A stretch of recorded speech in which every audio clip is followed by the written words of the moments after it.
Dear listeners, we have a fully packed episode 230 in front of us. The week was dominated by Dry January, the numbers of 2024, and the inauguration of Trump and the upcoming decisions he took and the impact on the drinks industry. We will talk about all of that in this episode. Let's go!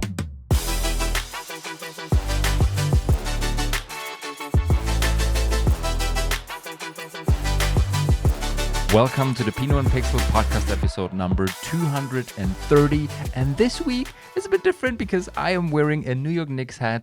The New York Knicks have been playing really well over the last weeks, I would say. 3 players are nominated for the All-Star game in a couple of weeks.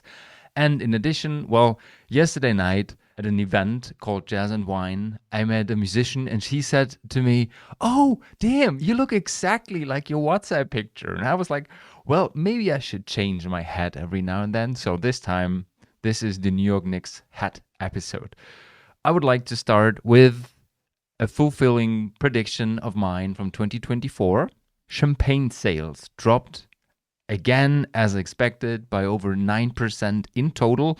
And I mean, champagne was prepared for that. And in addition, other sparkling categories rose.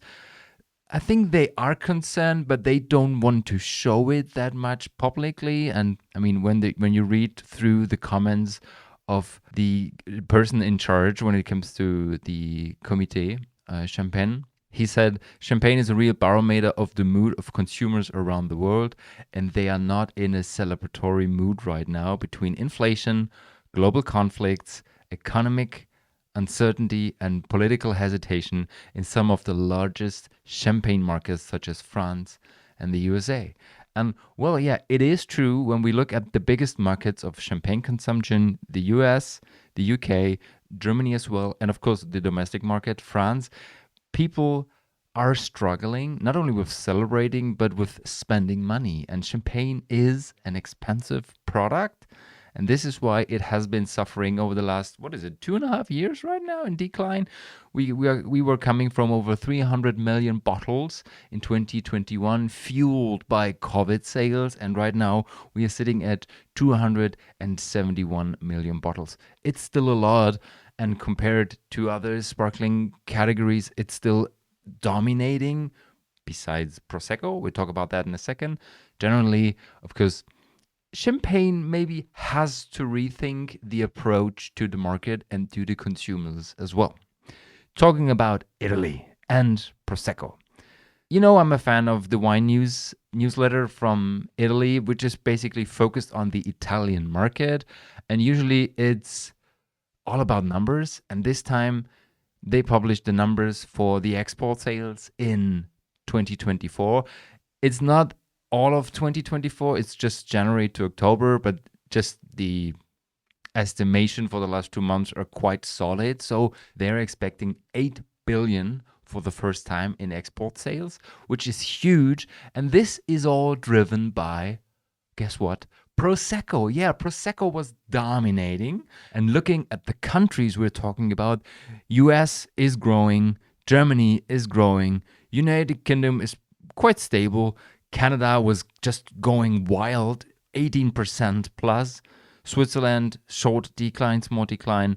France, quite stable as well. And the Netherlands with a huge jump of almost 10%. So Italy is seeing a bigger success internationally. And compared to the other things we were talking about in the Italian industry, it is good news for them. And on the other side, they are still sitting on a huge amount, on a huge stockage of wine. They have to get rid of it. We are talking about 57 million hectoliters. This is, I would say, it's more than one harvest, so 1.2 vintages, round about that, just to give you a feeling. It's declining by 4% compared to 2023, but still, it's a huge amount of wine. Prosecco is also dominating that category, is responsible for 12.6% of all stocks. So 6 million liters in the cellars are Prosecco. And in addition, there are IGT Puglia, Toscana, Veneto, DOC delle Venezie, IGT Salento, and DOC Sicilia. So these are the ones that basically make the biggest part of this stockage. And just looking at numbers, Veneto, Puglia, Toscana, IGT wines, by the way, this is more like it's below the DOC, below the quality wines. It's the geographical identification. And usually these wines are considered to be of good, but let's say average quality, when we don't look at the very crazy wines, that don't want to be in the DOC system. So it is tougher to sell them. Yeah, there are a lot of factors counting into that. And it's not only Italy that is sitting on a huge stock, but especially Italy is big. When we are thinking back on the episode, what was it, 188, I guess, where we were talking about Germany and the stockage. Germany is sitting on 1.5 harvests as well, similar to France. So all the big wine countries, wine sales are declining, and yeah, they either have to sell their wines or they have to pour it down the drain, or maybe they can use it for the dealcoholization. The interesting thing, which was also driving the huge success of exports of Italy, was already in November, Americans were going crazy on European products because they already knew that Trump will become president at January 20, and he has a big focus with tariffs on European products, Canadian products, Mexican products. So Americans went crazy and started buying wine and cheese from Europe. And just looking at the numbers, we are talking about 20 to 25% plus in cheese, in dairy products, and in wine. And I mean, Prosecco was affected. Wine from Germany, from Italy, from France was affected. And, people got afraid in the US that they weren't able to get products from Europe, or they had to pay way more. So they said, well, let's invest a bit more. And yeah. So just my most favorite number was sparkling wine shipments to the US jumped 41% just in November. And of course, Christmas in front of the door, okay? But 41% compared to 2023, basically driven by, people being afraid of Trump. And guess what? He entered the stage on January 20th, on Monday, okay? Was it Monday? Yes, it was Monday. Absolutely crazy speech. And really, I don't want to talk about it. There were so many memes. It was such a weird story. And always when I talk to friends and family about politics, I don't like talking about politics a lot, but at the moment, I think we have to talk more about politics because there is a weird direction many governments are heading towards. It's also driven by a freaky Elon Musk. Well, Trump started January 20th, publishing 180 day one orders, he called, and some of them were expected. There's a lot of shitty stuff going on with just two genders and immigration change. And well, I don't want to talk about that.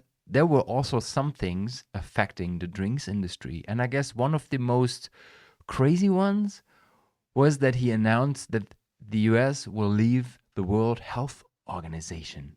Can you imagine how stupid that is? The country that has been suffering a lot with the health system, where basically there is no basic insurance for people, and many people don't have an insurance at all, says, okay, we will leave the World Health Organization. And it's even weirder because he is said to be a teetotaler, so he has actually no interest in drinking alcohol. So the World Health Organization's announcement of 2023, no alcohol is safe for you, should be something on his side of the story. But in addition, he's also a trader, a businessman who knows how big the wine and drinks industry in the US actually is. So maybe he said, well, before we get in trouble with stuff like that and we have to think about or rethink our recommendations for moderate drinking, we just leave the WHO. And well, yeah, maybe it's also because his son is responsible or in charge of Trump Winery in Virginia. I don't know. But this was just one of many things. And the things that are people most afraid of are the tariffs. And we're talking about tariffs on European products, maybe some regulations with the Chinese market, with China in general, Canada, and Mexico. We talked about that a lot. And I would say the biggest news this week that was confronting Trump with these tariffs was Mr. Ford, who is the the prime minister of Ontario in Canada, big province over there, and he said, I told our trader, or the company who's in charge of the trade, LCBO, that we will clear US booze from all our shelves if Mr. Trump imposes the tariffs. So this is what we were expecting, kind of a trade war that is brewing, and we will definitely see that. Unfortunately, it's unfortunate for the people, it's unfortunate for the countries, and it's also unfortunate for the relations between countries. And, sitting on the table with friends talking about stories like this, you always think it feels like a joke. And then you see the news, you read newspapers, you see the push notifications on your mobile phone, and then you think, well, damn it, it's the truth. It's not fun anymore. And it's getting weirder and weirder every single day. And even if you don't want to talk about it, there are so many influences. There's so much influence on our everyday life. Even if you're not in the drink industry, it's just sad, guys. So we will stop over here talking about the weird stuff. We will go into the industry news and start with the UK industry, and then we will move forward to some really funny stuff. Renegade Urban Winery is a winery in London. I've visited 3 times, I think. A super interesting concept. Generally, the concept of urban wineries is very interesting and very, I would say, future-oriented, because it's basically you have a business that is located in the area where your main customers are living and want to visit you, and you can source the grapes from somewhere else. Either you have vineyards out of the big city, or you just buy your grapes, you process them in place. So usually urban wineries have a combination of winery and restaurant, bar, shop, something like this. And Renegade is one of 3 urban wineries in London, has been quite successful, is listed in Michelin star restaurants. There's a big amount of cellar door sales. They have 2 bars and restaurants in London, so quite successful. And they have launched a bid for £800,000 to grow the company further. In the previous investment round, they have already raised £500,000, and right now they are looking for £800,000 more to expand operations under the UK government's enterprise investment scheme. This is what they are saying. So if you are interested in being a partner or an investor in a company like this, the link is in the show notes. We go to France, where one of the most traditional Burgundy producers, Bouchard, has announced that they will stop, or they withdraw from the primeur system, and they will stop working as a negociant, which is huge for this winery, for this estate. They are one of the big names. I think I have also some bottles in my cellar, because usually when you buy a collection of Burgundy wines, they are a part of it. And they say they want to focus more on their high quality products made on their own, on their wineries. Quote from the owner: "A lot of people are extremely interested about what is happened across Bouchard Père-et-Fils, as they knew the terroir was exceptional, and today to have the ability to be only focused on the domain is a big change with history, but a big change for the future. And I think it's good for the quality with increased precision." So coming from 2 million bottles a year, going down to 500,000, focusing on quality, one of the shifts in Burgundy is happening. There might be other reasons people are not talking about. We have already talked about things that should change when we talk about Burgundy, Bordeaux, Champagne as well, just to adjust to a changing market, to a changing consumer's palate, and also to the really crazy price strategy. Let's call it strategy, even though it might not be one. This is one of the bigger ones. Link is in the show notes as well. And coming from high quality stuff from France to Germany, Germany has announced that several regions were able to have a successful ice wine harvest in Franken and in Rheinland-Pfalz as well.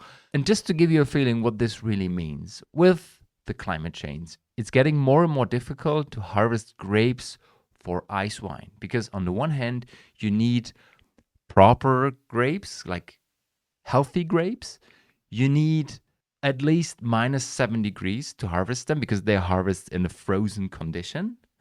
And you know, you need the yields that it's really worth doing it. So if you just have 3, 4 vines, you don't do that. Because let's say we talk about, I don't know, 60 to 100 hectoliters per hectare.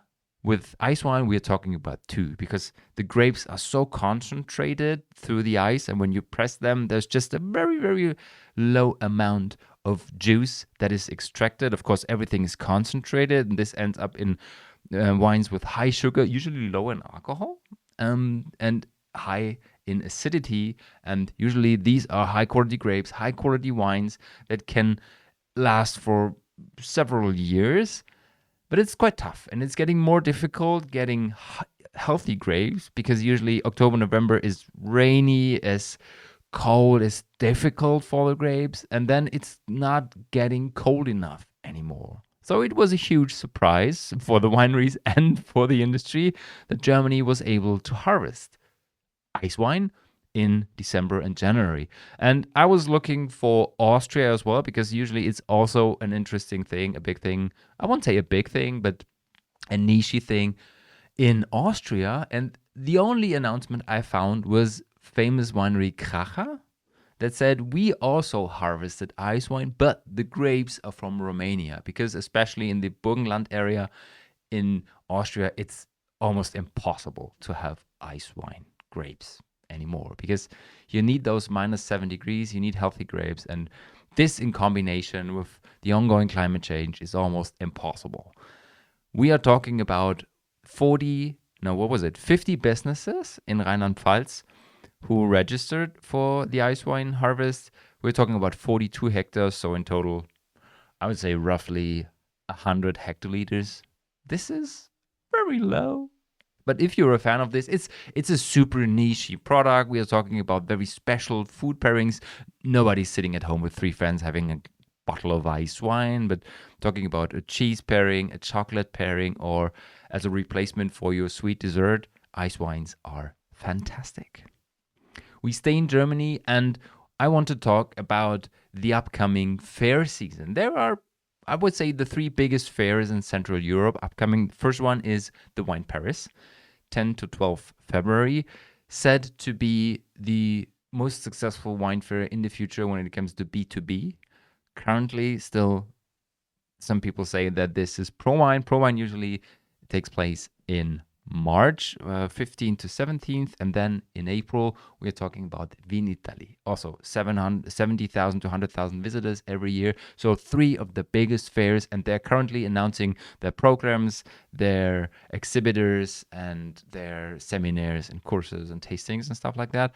And ProWein announced that they are looking for new products, for innovations for the tasting areas. And my favorite one has been, over the last 2 years, the Zero Corner, where you can taste, I would say, roughly between 150 and 300 products. And it has to be a new product that has either never been there before or with a, I don't know, brand relaunch or something like this. So if you are a brand that wants to display the products, just click the link in the show notes and register your products. It's not super expensive. And I think, especially when you don't have the money for a booth, for a stand at ProWein, this is a good way to just show your products to many, many people. And this is how I discovered some of the most exciting brands in the zero space, actually. And I'm not only talking about alcohol-free stuff, we are talking about mixed drinks, spirits, and non-alcoholic innovations. So this is your forum to register your product. Talking about trends, Wine Paris and ProWein are quite close to what is going on in the industry. So their main focus will be spirits, wine tourism, alcohol-free, of course, and then some smaller niche things, quite closely related to the predictions. I mean, premiumization is a big thing, organic, sustainability, all this kind of stuff. And then you see the list of the focuses of Vinitaly. And you see bio, so the organic space, mixology, well, has been there last year, was quite interesting, but focused only on premium stuff with alcohol, micro mega wines, a super interesting category, but also very nichey. And then excellent beers. So a bigger focus on beers as well, craft beer, because craft beer and wine are closer related than you might think. I'm totally missing the alcohol-free section, but I would say, Vinitaly is focused on either people from the Italian wine industry, so buying in the Italian wine industry or living in Italy, or people who are selling Italian products in Germany. And I would say I would consider all these three peer groups not to be super highly interested in alcohol free. Nevertheless, talking about the demographics of Italy, there is a bigger portion of Gen Zs as well, and they are interested in stuff like that. So maybe there's a small corner. I have no clue, and I'm not pretty sure if I can manage to go there this year.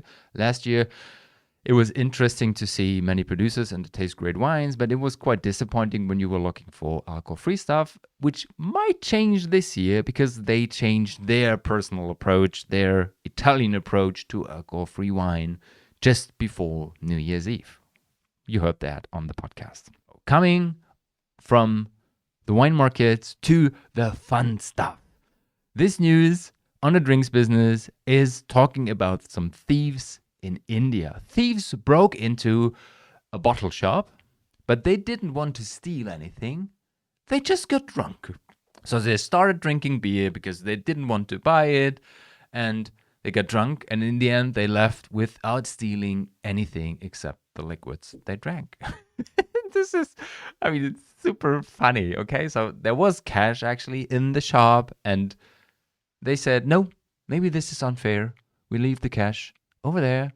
We just drank as much as we want to drink, or we can, handle. And then we leave right before we are caught. But this is just, a story you can tell afterwards. The interesting thing is the owner arrived the next day, discovering that somebody broke into his shop, and then he saw, whoa, all the money is still there. What the heck? And then he had a look at the cameras and saw that the people just, the thieves just got drunk and then left again. There was no information if they were able to catch the thieves, but at least it's a funny story to start the positive part of this podcast. Secondly, one of my favorite news this week. There was a restaurant in Lebanon that struggled with selling drinks and food, and they came up with an idea to get more customers to the restaurant. And just to say that before I tell you the story, this is something you can copy for every bar, for every restaurant, whatever you want to. This is just something that shows that thinking around the corner is a super good idea, no matter how small or unknown your business might be. I will press play on that and just explain what happened. The restaurant installed a timer with a buzzer. And they said, if you come to our restaurant and you hit the buzzer at exact 10 seconds, 10:00:00, your meal is for free. And if you want to have fun, share your attempt on social media. So everybody shared their attempts. People went just crazy. It went viral. Customers were coming in. And in the end, it was even tough for the restaurant to handle all the customers. And let's say 5 out of 100 are able to really stop at 10 seconds. This is something you can afford. And talking about the marketing strategy, going viral wasn't expected, but in the end, it just went super crazy, super good for them. And they roughly had to spend, a couple of $100 or so. So it doesn't always have to be high performance marketing and putting thousands of euros into your marketing budget if you have one smart idea that is crazy enough to go viral. That's it. And talking about going viral or going crazy, Aldi recently announced their successes in this month, in the dry January, which was expected to be big, but even Aldi didn't expect it like that. Aldi UK announced that just in the first 2 weeks of dry January, they saw 190% rise year on year in sales of their Zero Secco sparkling. They have 2 to 3 products, their own brands, and people just went crazy on this alcohol-free stuff. And this not only shows the huge interest in the younger generation, just generally. I mean, Aldi is a supermarket, like you know it from other countries as well, offering alcohol-free products. And to give you some numbers that are even more crazy, the 190% year-on-year raise is 200,000 glasses in the first 2 weeks. They also offer alcohol-free cans, and they sell over 100 cans per hour, per opening hour. And the alcohol-free beer Aldi has is selling more than 40,000 bottles and cans every single day. So the UK is just going wild on alcohol-free products. Dry January has been invented in the UK in 2014, and since then steadily growing. And this year, which surprises me even more, and in the end, not at all, everybody's talking about Dry January and nobody's talking about Veganuary, because usually it's also, January generally is the month where people say, I want to change something with my habits, with my drinking, or with my eating, or whatever. And we talked about that. Usually 17th to 18th of January, most of them, it's Quitters Day. Yeah, people just say, no, I don't like it anymore. It's just too crazy for me. It's just too heavy for me. Not at all. But in the first 2 weeks, people are just going wild. And this year, everybody's talking about Dry January. Nobody's talking about Veganuary, even though they are eating a lot of vegan stuff. I mean, I looked at some numbers not only in the UK. There is still a huge interest in vegan products. And I also have the feeling that being vegan or vegetarian has become an accepted part of the culture. You're not a super weirdo anymore when you say, I don't eat meat, or I'm a vegan, I don't eat dairy products and stuff like that. Still, in some niches, in some groups, yes, but generally, going to restaurants, usually everyone has vegetarian or maybe even vegan alternatives dishes on the menu. So January is dominated by Dry January, and maybe the next 2 episodes will also have something to talk about. And you know that I love talking about alcohol-free products. The next one is more something for our German-speaking listeners, because it's a play on words, it's wordplay, and it's tough to translate.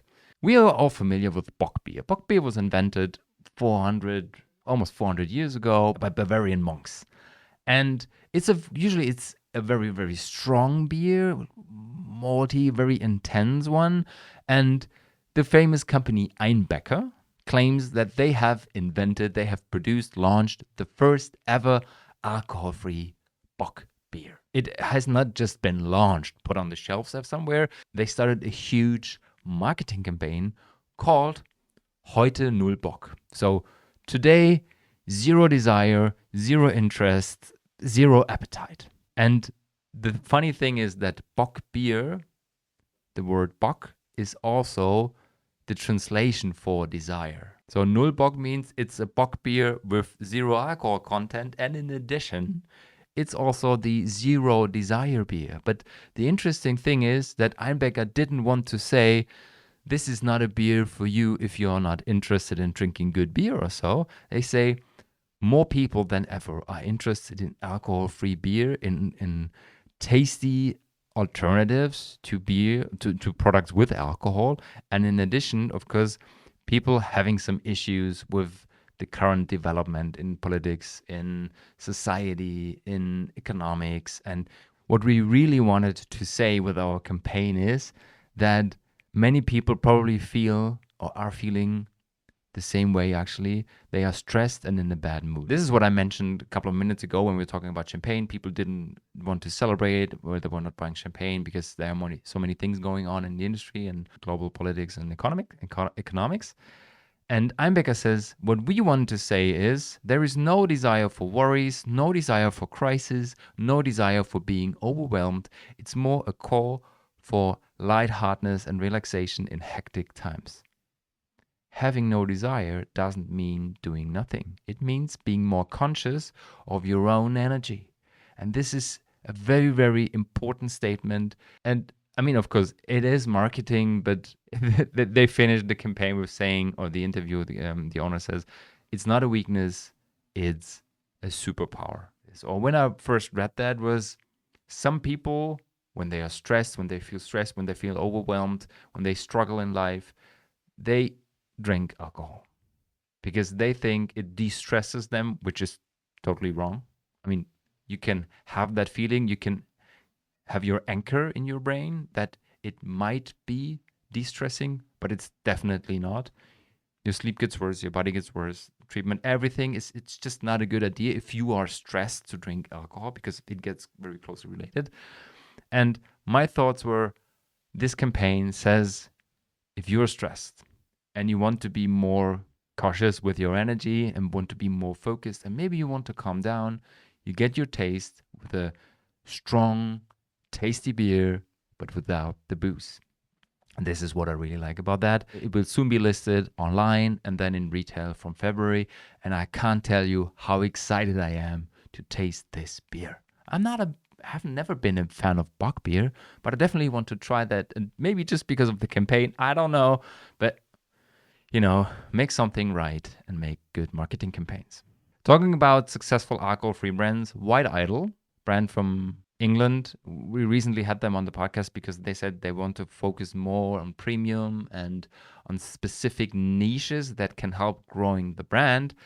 And they just announced that they have partnered up with leading spa destinations in the UK, so in Scotland and England and somewhere else. This is smart, guys. So if your focus is a premium market, premiumization is part of your strategy and you want to attract customers that are willing to pay more for your product. This is not only for alcohol-free products, but especially with alcohol-free products, there's so many directions you can take. Talking about the sports industry, the fitness guys, the nutrition industry, cars, golf. There are so many peer groups, and one of them is I would say, health conscious, wellness, spa relaxation, retreat area you can focus on. So if you want to show that your brand is premium, you can, of course, set up collaborations with spa retreats, with wellness hotels,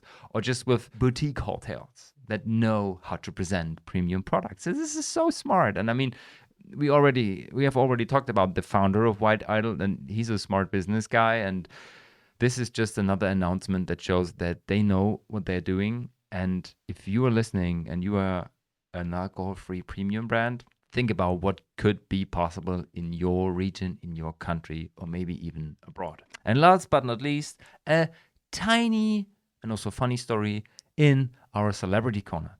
The famous football coach, Jose Mourinho, launches a red wine called the Special One. And there's a funny story behind it. In 2004, when he was announced as the Chelsea coach, he called himself the Special One. And after several stages in his life, he ended up in Fenerbahce in Istanbul, where he's not that super famous. And I mean, maybe famous, but not successful. And still, he keeps on calling himself the Special One. And he also thinks that his wine is a special one. And this is why he said, it's a red wine from Douro Valley, a very prestigious, very, known and established wine region in the world, able to produce high quality wines. My red wine is a good one, is a special one. And this is why I call it the Special One.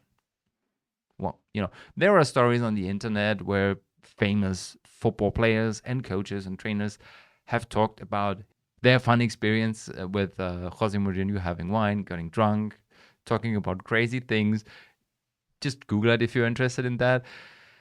For me, it's a bit weird to read that, and especially when it's a press release. And there's a small path between being confident and being arrogant. You can choose what path Jose Mourinho is currently walking on. My first thought was, if he has the Special One with all the story behind of the last 20-something years, maybe Jürgen Klopp, if you're listening, Jürgen, maybe you can launch your personal wine. Could be an English sparkling wine or maybe a German Riesling and call it the normal one. This is an insider, guys. If you get it, leave me a comment or send me an email at podcast@pinotpixel.com. I wish you a wonderful weekend. See you on Wednesday. Ciao, ciao.